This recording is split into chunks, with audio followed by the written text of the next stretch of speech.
لماذا يستبدلك النرجسي بسرعة كبيرة؟ مرحبا عزيزاتي أعزائي، معكم صديقتكم ماجدة، وأنا هنا من أجل ضحايا النرجسيين والنرجسيات لمساعدتهم على فهم ما حصل أثناء العلاقة مع النرجسي وما سيحصل بعد انتهائها.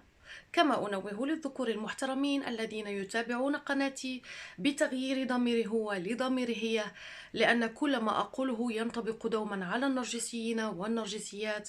فاضطراب الشخصية النرجسية أبدا ليس حكرا على الذكور، وإنما نسبة كبيرة جدا جدا جدا من نساء العالم هن نرجسيات. إذا تتساءلون لماذا يقوم النرجسي باستبدال فريسته بسرعة البرق؟ توصلت برسائل عديدة فيها أسئلة كثيرة دونتها وأقوم بالإجابة عليها تدريجيا في كل حلقة. صديقة تسأل: لماذا يا ماجدة النرجسيون يستبدلون ضحاياهم بسرعة؟ أليس لديهم قلب؟ ألا يشعرون؟ ألا يحسون؟ ألا يفتقدون ضحيتهم السابقة؟ ألا يخشون من تحطيم وكسر قلبها؟ هل عندهم أصلا في حياتهم ضحية أخرى أثناء علاقتهم بالضحية الأولى؟ جوابي هو بعد كلام. هذا سؤال يتسأل. طب بالله عليك تسألينني هل النرجسي لا يحب؟ هل النرجسي لا يشعر؟ مش فاهمة عن جد؟ طبعا طبعا النرجسي لا يشعر ولا يحس ولا يحب ولا يكترث لضحيته ولا لشعورها ولا لعذابها ولا لدموعها ولا لكسرة قلبها. النرجسي متبلد المشاعر، فارغ وعديم الإحساس. تمام؟ هذا فقط جواب على سؤال ألا يحب ألا يشعر. أما بخصوص سبب استبدال ضحيته بسرعة، فهذا هو السؤال الأهم، وهذا هو موضوعنا لحلقة اليوم. أول شيء عزيزتي يجب أن تعرفي أن النرجسي لديه عدة فرائس في نفس الوقت وليست فريسة واحدة. عنده فريسة مفضلة وفريسة ثانوية وفريسة مؤقتة وفريسة لوقت الطوارئ. حاطط عليهم أرقام: الفريسة رقم 1 وفريسة رقم 2 وفريسة رقم 3 و4 وهكذا. لماذا؟ تركيبة النرجسي تجعله لا يرغب من فريسته سوى أن يمتص طاقتها وروحها وحيويتها، أن يعذبها، لأن هذا سيجعله يشعر بحال أفضل، سيلقي بقمامته النفسية عليها، يحرمها من طعم السعادة. باختصار، مهمته الأساسية هي تحويل حياة الضحية لجحيم لا يطاق، وكلما رآها تعاني وتتألم كلما شعر هو بالراحة والسعادة.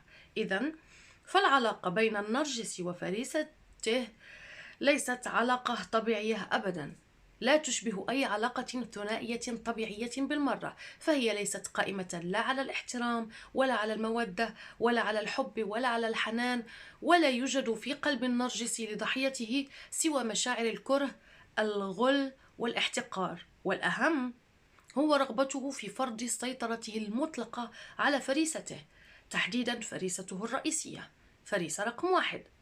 والفريسة الرئيسية هي المرأة التي غالبا يقضي معها أغلب وقته وتشاركه حياته. ولكن بما أن النرجسي هو كائن لديه اضطراب خطير ودماغه غير سوي وغير سليم، فهناك أمور عديدة يخشاها بشدة، بل تشكل عقدة لديه. أهمها الخوف من الوحدة، الخوف من أن يجد نفسه يوما وحيدا. هذا ما يدور في عقله المريض غالبا، لهذا فأولويته في الحياة هي التخطيط لعدم حصول هذا الأمر أبدا.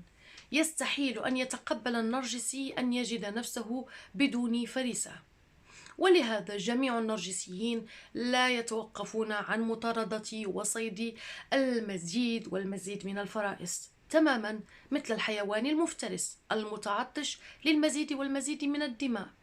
وهذا يجعله يدخل في علاقات عديدة، هناك منها السطحية ومنها الجدية، ليكون تحت يديه العديد من الفرائس في دكة الاحتياط: فريسة رقم 2، فريسة رقم 3، 4 و5. وأحيانا لا يكونون في نفس المدينة ولا حتى بالضرورة في نفس البلد، لا مشكلة لديه. غالبا تكون هناك 2 في نفس المدينة و3 في نفس البلد، و5 عن طريق الإنترنت، أو حتى 10 يلجأ إليهن في وقت فراغه أو في الوقت الذي يعاقب فيه ضحيته أثناء صمته العقابي، وهكذا. هو أثناء اختياره لهن يعرف ويحدد جيدا لماذا يريد هذه ولماذا يريد الأخرى، متى سيذهب لمقابلة هذه ومتى سيذهب لمقابلة الأخرى، متى سيودع هذه ليسهر إلى جانب الأخرى أو مع الأخرى. أستطيع أن أؤكد لكم كلامي على فكرة، فكلامي صدقوني لا ظلم فيه أبدا للنرجسيين. أنا أعرف النرجسيين أكثر من نفسي حتى، وأعرف كل تفاصيلهم الكبيرة والصغيرة وكيف يفكرون وكيف يتصرفون، وأستطيع أن أؤكد لكم كلامي بالأدلة والبراهين لولا رغبتي في اختصار مواضيعي دائما. فالرجل الذي أنجبني كان نرجسيا، كان سيكوباتيا نرجسيا، والرجل الذي أراد أن يحصل علي كان نرجسيا، ولا أستطيع أن أذكر من هم النرجسيون الآخرون الذين أعرفهم وهم نرجسيون طبعا، لأنهم يستمعون إلي حاليا هاي، ولا أريد أن أذكرهم حتى لا ألفت انتباههم وأعطيهم مكانة أكثر من مكانتهم. لهذا فدعونا نكمل. إذا كنت حاليا على علاقة بنرجسي عن طريق الإنترنت، تعرفت عليه على فيسبوك أو إنستغرام مثلا، فستشعرين أكيد بالوقت الذي سيتركك ويدعي أنه يريد أن ينام لكي يذهب عند فريسة من فرائسه. ستشعرين قلبك سينذرك إلى وجود خطب ما.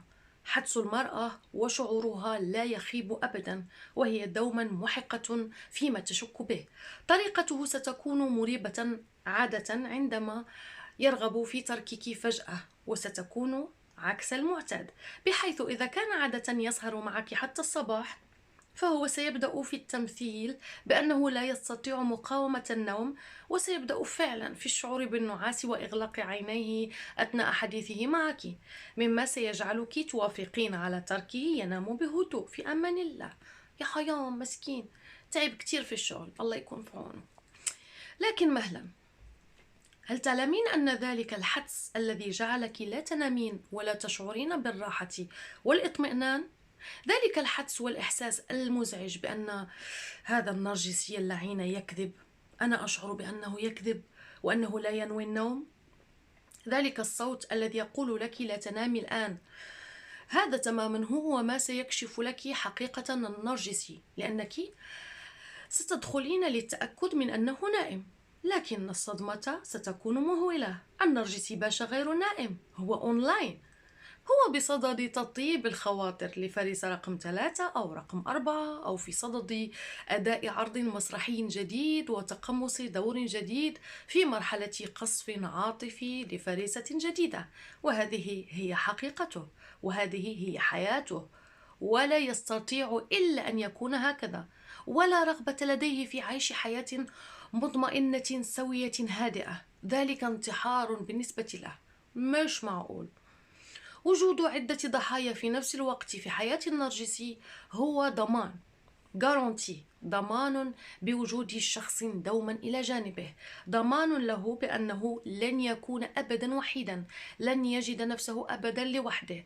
وحتى تفهموا لماذا هذا الأمر جد مهم بالنسبة له، يجب أن تسمعوا إلى الفيديو الذي سأتركه لكم مثبتا في التعليقات، لأنه سيسهل عليكم فهم سبب أو مخاوف النرجسي، ولماذا يتجنب الوحدة بكل الطرق الممكنة.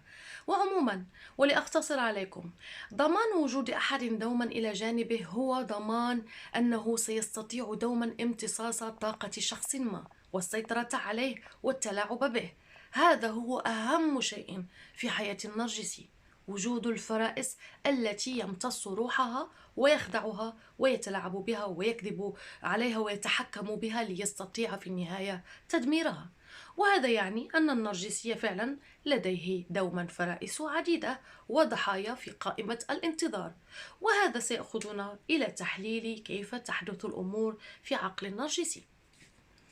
النرجسي عندما يمل من فريسته الرئيسية أو يقرر تركها أو حتى معاقبتها مثلا على أمر قامت به أو أمر رافضت القيام به، ففورا يقوم باستبدالها بالفريسة رقم 2.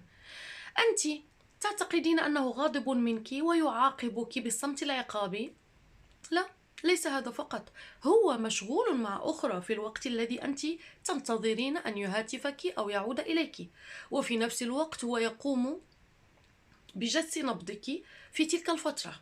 إنه الوقت الذي يعرف فيه مقدار تعلق الضحية به وحبها له ومدى ارتباطها به، فإذا رأى أن فريسته تتصل بدون توقف وتبكي وتتوسل وترجوه أن يعود أو تعتذر منه، فهو لن يعود ولن يتصل ولن يظهر أمامها، فهو وقتها في قمة سعادته، في حين أنها هي محطمة وممزقة القلب. هو قد ضمن وجودها في حياته، لهذا لا يريد أكثر من هذا.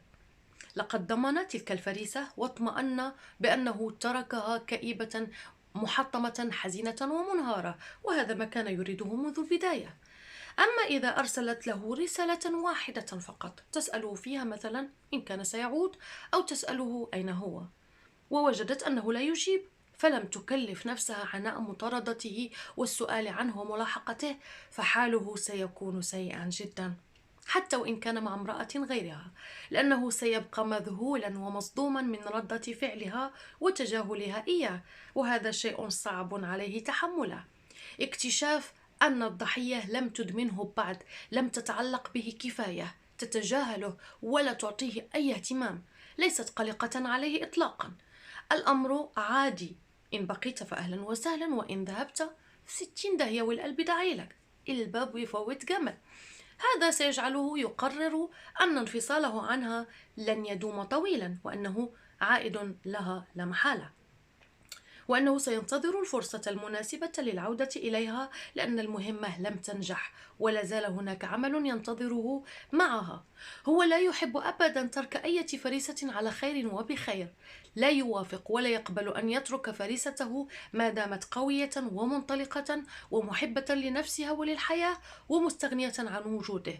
ولهذا السبب ينتقل النرجسي من فريسة لفريسة، ولا مانع لديه للعودة إليك وتركك مرة أخرى والذهاب إلى ضحية جديدة والعودة لك مجددا، ثم الرحيل ثم العودة. هو يتواجد حيثما وجد عملا عليه إنهاؤه. لهذا أنصحكم دوما بعدم تضييع دقيقة واحدة من حياتكم مع هذا المعتوه. والله حرام شخص ترارلي تربطوا بحياتكم ومستقبلكم وتضيعوا معه وقتكم، أنتم تعطونه كل شيء من أعماق قلبكم، في حين أنه هو يراكم مجرد أعداد وأرقام، فريسة رقم كذا وفريسة رقم كذا. النرجسي لا يعرف قيمتك ولا مكانتك، ولا يبحث عن الوصول إلى أعماق روحك ووجدانك ولا جوهرك، فهو لا يراك إنسانا وكيانا، بل دمية وضع عليها رقما ليتذكرها، دمية يلعب بها كما يشاء ومثل ما يشاء ووقت ما يريد، وأنت لست كذلك. أنت لست دمية، أنت إنسان، لا تنسي أبدا ذلك.